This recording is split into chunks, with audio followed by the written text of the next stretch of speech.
Hello दोस्तों, अद्भुत कहानी संग्रह में आपका स्वागत है। आज की हमारी कहानी है बहू ने ससुर को खाने के लिए तरसाया।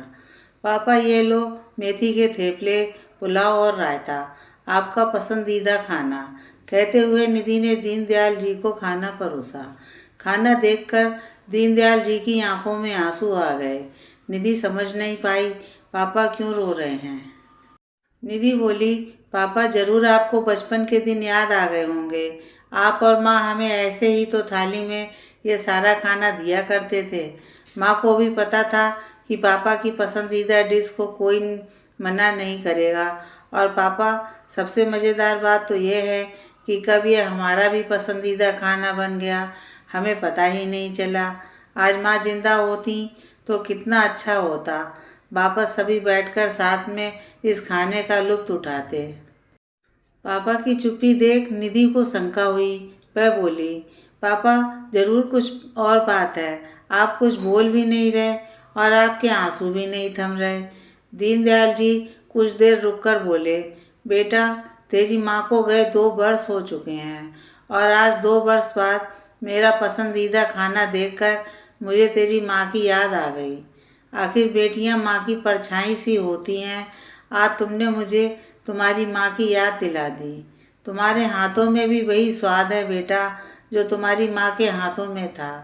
तरस गया था ये खाना खाने को, मगर आज 2 साल बाद ये खाना नसीब में था।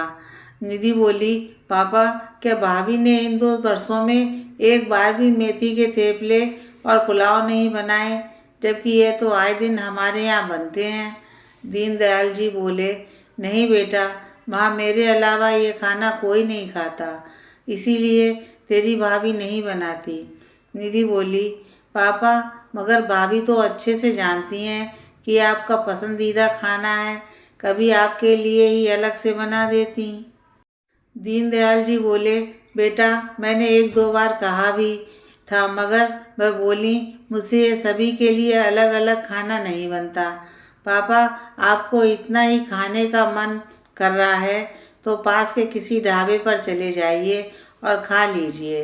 वैसे भी मुझे कभी अजय की पसंद का खाना बनाना पड़ता है तो कभी बच्चों की पसंद का। निधि बोली, भाभी पति और बच्चों की पसंद का खाना बना सकती हैं, मगर आपकी पसंद का नहीं। दीनदयाल जी कुछ बोले नहीं। आज निधि को अपने पापा के लिए बहुत बुरा लग रहा था।